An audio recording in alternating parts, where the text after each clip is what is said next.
Hello Okay. and welcome. Hello and welcome to another episode of the Hello Hosty podcast. Today, I am joined by Dainius Podolinskis of Stay in London Apartments. Is it Stay in London Apartments or just Stay in London? Just in London, yeah. Stay in London. Dainius is operating 26 units and has done so started 7 years ago. Thank you for joining us today, Dainius. Thanks for having me. So let's get straight into it. Who are you and what is the service that you offer? What does Stay in London do? So we manage, just like you said, 26 properties, all of them in central London. And we really focus on, let's say, properties that are slightly larger, slightly fancier, I would probably say, and kind of try and service that market. But I guess our selling point is, we try to really stay personal. We spend a lot of time working with our clients, hosts, the property owners, because I personally believe that the large management agencies, they've grown so rapidly. I think they've lost the touch a little bit. Mm-hmm. So we really try to keep the human aspect of managing the properties, and also, I guess, giving the peace of mind to the property owners, because they are in fact handing over millions of pounds worth of property to us. So they really want to have that human connection and kind of assurance that we're going to look after it as our own. Yeah, that's a very valid point there, that they're handing over possibly the largest purchase they've ever made or ever will make to your hands. So they have to really feel that you're up to task. You mentioned that you aim for the larger and the more luxury of the on the spectrum. Let's talk a little bit about luxury. How do you define luxury? I would probably say size. I mean, definitely size is a luxury in London. So, got a few properties that have, outside space, a private garden, 3-4 bedrooms, a dining area, a living room, things that not all of the London properties have, or the ones that they do, they are considered as luxury. Yeah. Mm-hmm. Okay, that's interesting. Yeah, I had a conversation recently with somebody about the definition of luxury, and they were saying that they were over in the US, in the Rocky Mountains, and they were saying that their definition of luxury, it can be, you can have like a really small place, but to turn it luxury would be to have comforts which are not otherwise present, typically. Which obviously luxury can mean many different things, and you're right. In London, space is a luxury. Absolutely. Yeah, for example, in the United States, very often, condos, they wouldn't even have a washing machine inside of the property, which is kind of standard in London. They would have the communal. Yeah. So, I mean, I've stayed a few in LA, for example, that weren't cheap, but it's just the kind of the setup that they have is that they would have the washing facilities outside of the unit, which was very weird for us. But absolutely. I would consider that standard. Yeah. I guess for Asians, like Southeast Asians that come to London, us not having staff that clean. I've had guests previously who have like complained that we didn't provide slippers and cleaners to come and clean the floor every day, because they wander around barefoot in the home, and it's just a different culture. Luxury is different for different people. Yeah. Yeah. So what led you to this point? What were you doing prior to running serviced accommodation? Sure. So I actually used to work part-time for one of the big agencies back in the day, and I experienced firsthand, I suppose, the mistakes they were making. And I had to deal with some of the unhappy clients that they had. And I just thought, you know what, I can do this better. And that's how I started my business, essentially, with just a couple of properties. And interestingly, one of them, we still manage. That's 7 years of cooperation. So that was kind of the initial starting point for us, and of course we've grown ever since. Yeah. So how would you? This is a big topic for property managers. I'm sure you know it. Is how do you handle onboarding of like the flow of new business? So the new properties coming on. How does that happen? Sure. So of course we utilize the internet. I mean, most of searches for services, they start on Google, and I suppose we spend a lot of time kind of maintaining our website, making sure it's personal, that it communicates the right points that we want to get across to our property owners. And I suppose we also, we pick the properties that we know are going to perform well. So, you know, I've turned down a couple this week, essentially, because we realized that it wouldn't generate enough revenue for them to be happy. And you know, it just doesn't make sense financially for them to have a short-term solution when, you know, going for like a standard AST, they would make probably the same amount of money. So sometimes, you know, we spend time also educating our potential clients and saying, look, you really have to consider these factors. You know, and very often, if you want to succeed, I suppose, in short-term industry in London, I think location, well, like for any property, is very important. But I think, you know, what we find very often is that, you know, if it doesn't have decent, well, good transport connections, then it just isn't going to work, because people who come for 3-4 nights, they want to stay close to transport. So it doesn't have to be central London necessarily, but they just want to be very well connected. And if the property is very well connected, this is what we say to the clients. We say, look, you know, because of that, it's not going to perform as you would expect it. And we do down some of the properties. So we also well, we don't cherry pick, but we just pick property owners and properties that are in good condition and in a good location that we know are going to perform well. Yeah. Do you also do, as a property manager, do you do renovations? Would you prepare a property for a property owner? No, we don't. And we've thought about it, but, you know, it's not essentially what our core business is. We're not experts of this. I mean, I've renovated my own flat a couple of years ago, and I realized that I have no clue about how this works. So I just really want to focus on managing the reservations, managing the guests, rather than, you know, moving into, I would probably say, construction business, because that's what it is. You know, we can, of course, give some advice to our clients, okay, what a successful Airbnb should look like, but we wouldn't get involved in, you know, kind of overseeing the renovation and hiring, you know, tradesmen to do the work. I've found a hack. I mean, if my partner is an interior designer, you can see this place around me. Right. And because often property owners will come to us and they'll say, I've got this amazing property, I think it'd be perfect for you guys to manage. And I turn up and there's been like 15 students living in there drawing on the walls, and I'm like, this place is not amazing, you can't rent this out to people who want to come and stay here. But my partner being an interior designer, then I say, look, have a chat with my, you know, partner, interior designer, and she goes and creates spaces like this, and then they come to our property management business, and then we can take them on. So I mean, just a thought, perhaps there are a lot of interior designers out there, but you can have a chat with one and say, if somebody, I'm sure you get people coming to you with properties that aren't suitable, you can just say to them, connect with an interior designer, come back and chat to me once you're ready. We do that, but we don't take it on, because it's a completely different business. Yeah, it is a different business. Yeah, it is. Yeah, and there's enough challenges to fight in our property management business, let alone the challenge of interior design as well. Definitely. Yeah. So what's the current bottleneck in your business, if there is one? Bottleneck. I mean, I suppose the operational side of things is always a bit of a challenge for us, because, you know, with 26 properties, we will have days when, let's say, we'll have 12 checkouts and 12 check-ins.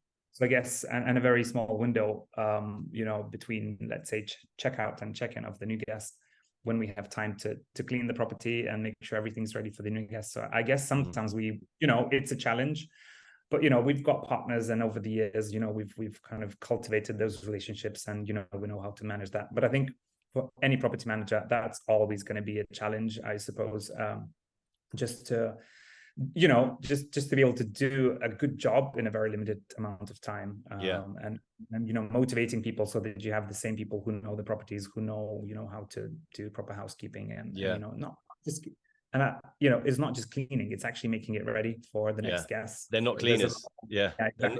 They're not cleaners. They're more than that. Yeah, exactly. So I suppose that's the challenge.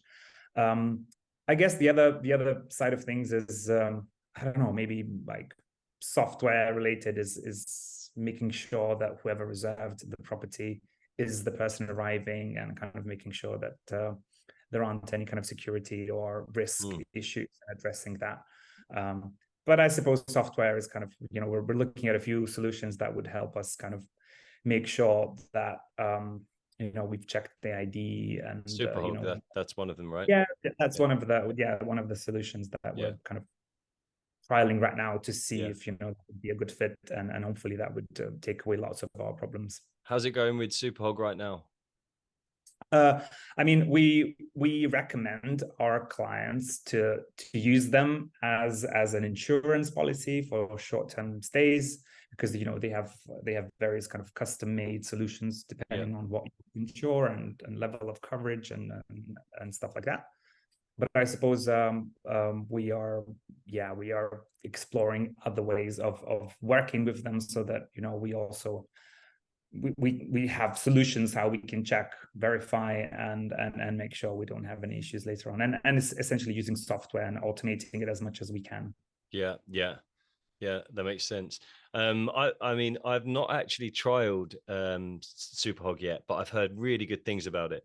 I've met the guys at trade shows from Superhog and Leo, and I mean, a product like that can kind of really deep dive into your guest and sort of just make sure they are who they say they are, back them up, seems like a good Absolutely. solution, particularly in a I big think city like London, I also like working with UK based businesses, because it's always, they understand your business much better. They know what works, they know what doesn't, rather than having a global solution, American, or I don't know, any other country where it's hard to connect to them. They work in a different time zone, and very often just don't know the intricacies of your business, I suppose. So Superhog and Hardhog is one of the solutions based in the UK, but we also use our own software for managing our reservations. That is also UK based. They're a small niche, might not have all of the functionalities, but they understand the business. There's somebody at the end of the phone,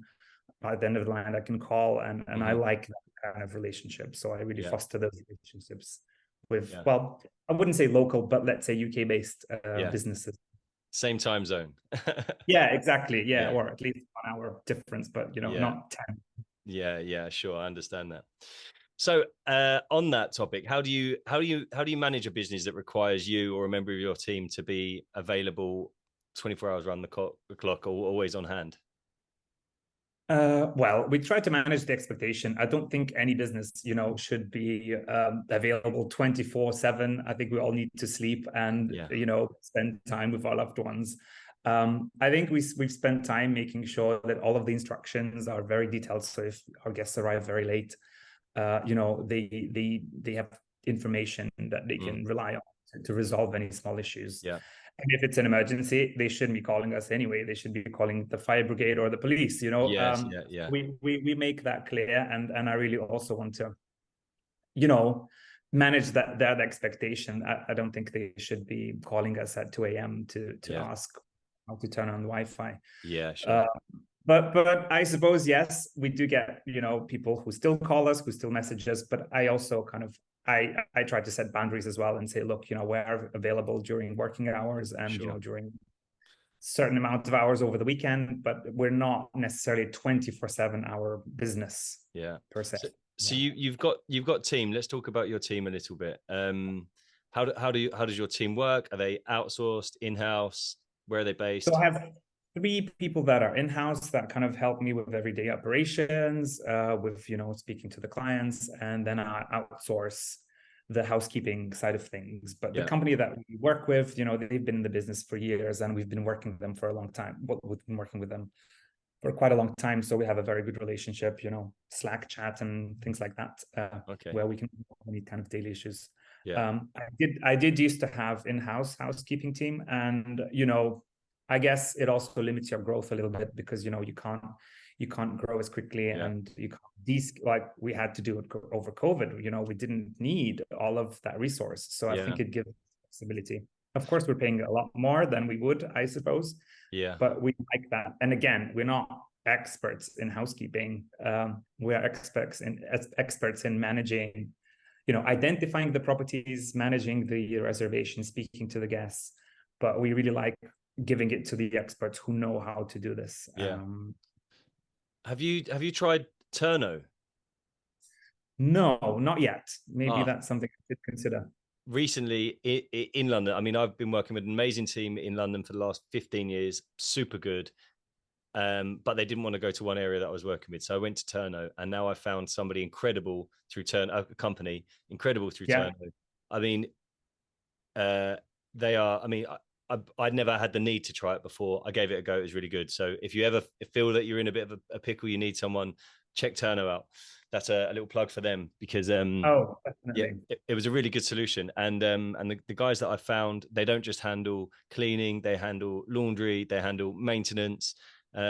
Also in London, a company that I've come across recently that are amazing, Silver Saints. Have you heard of these guys? No, never. I shouldn't publicize them too much because I don't want them to change, because right now they're perfect. But they're a maintenance firm, right? And they're London based. They've got a team of like 20 maintenance guys. You book Right. via the website. You book the call. They turn up. They are like the happiest, friendliest, can-do attitude guys you've ever met. Like it's I don't know what they give them in the morning, but they all step out of the factory in the morning like super on point, ready to just handle the challenge.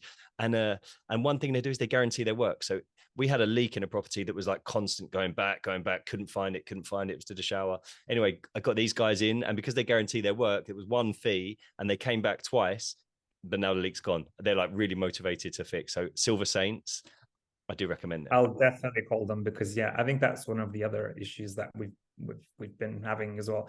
Of course, we want to work with properties that don't have any major technical issues, and this is what we stress to our property owners. We say, look, we can help you with the maintenance, but again, we're not a maintenance business. We will outsource the work, and we can oversee it, but we can't. And I think sometimes it can be a challenge, because of, let's say, how big the quote is, or managing the expectation of the property owner. So I think having a reliable maintenance partner, I think, so big. That's interesting. Your model is like that, because the way that we've done it is we sort of say to the property owner, listen, you just give us the place, we manage it for you. You can just go away, and we give you a statement every month, and don't worry about a thing. But I guess it's kind of maybe a little bit unnecessary that we do so much, because really they just need someone to manage bookings, guest arrivals, cleaning, check-in, check-out. But maintenance and everything else, that's an added service. Which costs us a lot of time, and we don't pay for it. Obviously, they pay for it, but it's still like cognitive capacity and time and labor hours, etc. Yeah, and I think very often property owners don't realize how many hours go into managing, tradesmen coming in and out, making the appointments. So yeah, we tried to. Yeah, it is part of our contract, but we also make it. Well, I try to make it clear to our clients that, look, it's a very time-consuming piece of work that's not directly, that's not really managing guests and reservations, and we really want them to spend time preparing the property so that the boiler doesn't break down. So you have to do maintenance, you have to do like your boiler checks, you have to do all of these things that to make sure that it doesn't break down and it doesn't happen. And we do have, let's say, I've got a few property owners that really want to get involved with this. They enjoy this, weirdly. So they want to kind of keep track. They want to know, who fixed the boiler, what was done. They want to get into it, and they say, look, I'll arrange everything. You just make sure that they can get in, and you supervise them. Yeah. But they want to get involved. So that's brilliant. Yeah. Only a few. Yeah, the property owners I work with are like, sometimes there's definitely a boundary. I mean, we had to restructure our contracts to say we are responsible. We will manage the maintenance for everything up to and including the plasterboard in the walls. Beyond that is not us. So if you've got a roof leaking, I'm happy to give you a telephone number for somebody, but we're not going to be managing this. Because some of them push it, to the extreme. Yeah, absolutely. And then there's also the issue of liability. What if things go wrong after you got involved? I think there's also a big risk, and we're not in the contract to say, like, look, we're not going to take that on. If there's a major problem, then you have to get involved. I think maybe we're going to have to review our contracts one more time. Yeah. So as a host, what do you spend most of your time doing day to day? I spend most of my time, I suppose, on our presence on the internet and making sure that my potential clients and current clients are happy. I suppose the owner side of things, rather than the day-to-day, speaking to the clients. But I do spend quite a bit of time, visiting the properties, just, making sure everything is there and speaking to my team, how we can do things better, how we can improve things and automate stuff that we want to automate. And at the same time, not automate the things that we don't want to automate. Yeah. So yeah, and I enjoy going to the apartments to check if things are working, what we can improve. And sometimes even, on the off chance, I meet guests that are leaving and just have a chat with them and ask them like, what did they enjoy, what they didn't enjoy. And, we spend time even, for all of the properties, we write like recommendations where they can go, like the nicest coffee shop or the nicest, I don't know, ramen place down the road. Yeah. So that, that experience is not, it's not just a hotel. It's just, you get the whole package of, the area. You get to know, just give them recommendations of things that, you would do if you lived there as a Londoner. And I think this is what people really appreciate, when they stay in one of our apartments that we look after. Yeah. Superb. So, so looking back, what advice would you give yourself when you first started out? I suppose have the strength to say no. I suppose I've worked with a few properties that where, I didn't have the knowledge and I thought it's going to work and it didn't. Of course, it was a good lesson for me, but I think I was struggling to say no to some of my potential clients. So now, I mean, of course, I've learned through that, and even sometimes I even struggle now to say, look, it's just not going to work for this particular property. So I guess saying no, but at the same time, maybe just being a bit more bold and saying yes to some of the others. I've had a few where, we're talking about like multi-million-pound properties in Mayfair, and I just didn't take them on. I thought, this is just because it was probably like £2,000-3,000 a night, kind of, average daily rate. And I thought, what, things can go wrong. And it was, they had like super expensive finishes and like expensive artwork and stuff like that. So, now I think back on it and I think, what, maybe we should have tried that. Yeah, but then that's it, right? Hindsight's 2020. But you can learn from these things. The next time a deal was on the table like that, you grow and take on the bigger challenges. Yeah, I suppose. So, do you have any hacks or tips or tricks that you can share with other property managers? I suppose writing up instructions for every apartment. Let's say an example, we've got a property in South Ken actually, which has like a really tricky balcony door. Like, I don't know who designed that, but they're not a very good designer. But anyway, we have that door and all of our guests like just kept struggling with that door. So we tried writing down instructions, taking 20 pictures, and again, the people would struggle. So what we did is I actually went there myself and we filmed a video with me opening the door. Yeah. And now we just have that as part of our instructions, which are online. It's an online document. We don't print. We don't have these house rules that are printed. So we just send them a link, and then they can click on the video and they can see. They can just look at me, opening the door, and it just solved the problem. So I suppose the hack is just to spend as much time as you can thinking about all of the small details, that I guess people should know when they're staying at the property, with pictures, and just give them as much information. Of course, most of them won't read it, but the ones that want to read it or that have a question, they might read it, and it just saves a lot of time. And I think it's just a very good experience for the guests because, they can see that you went to all this length, describing all these things, taking pictures. And I think that's, and, I'm a traveler myself. I travel a lot and I really don't want to interact with it's weird, I suppose, but I don't want to interact with the property owner. I really love it when they have all of these instructions and I can just, work things out for myself without offering them. So I guess the hack is just to really spend time thinking about these things, taking pictures of the thermostat, even things like, how to use the washer dryer, which button to press. And then it will save you a lot of time, I think. That's a great tip. That's a great tip. We do exactly the same. We create like PDF welcome books, guidebooks, we call it, that include like the arrival information, the house manual, welcome book.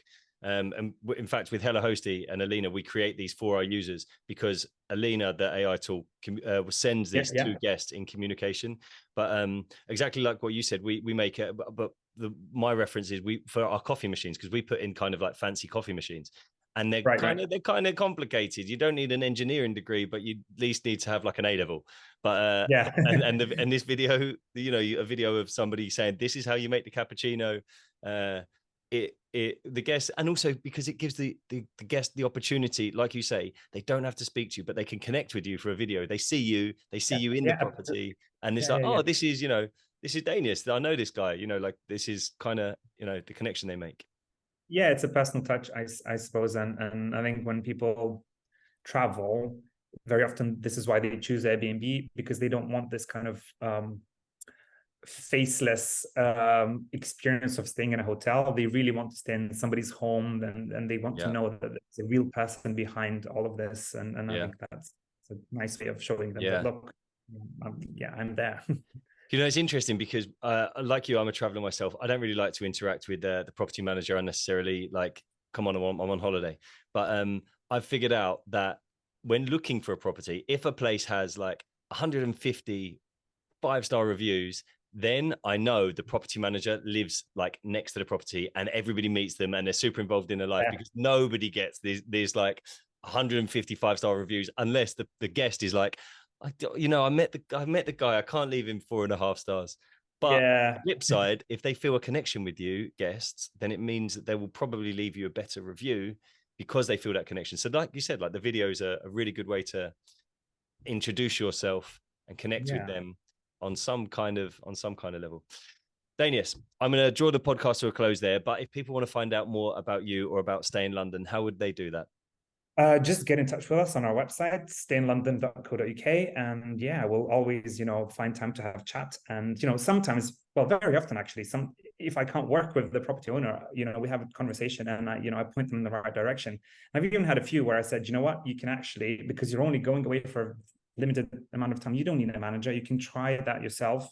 It's easy to set up your profile on Airbnb. You need to do this, and that, give them advice. And then, maybe one day they will come back to me as a customer, but that's, just get in touch with us on stayinlondon.co.uk. Stayinlondon.co.uk. All right. Yep. Awesome. Dainius, thank you so much for the chat. That's been fantastic. Yeah. Thank you. Thanks for your time. Lovely to speak to you.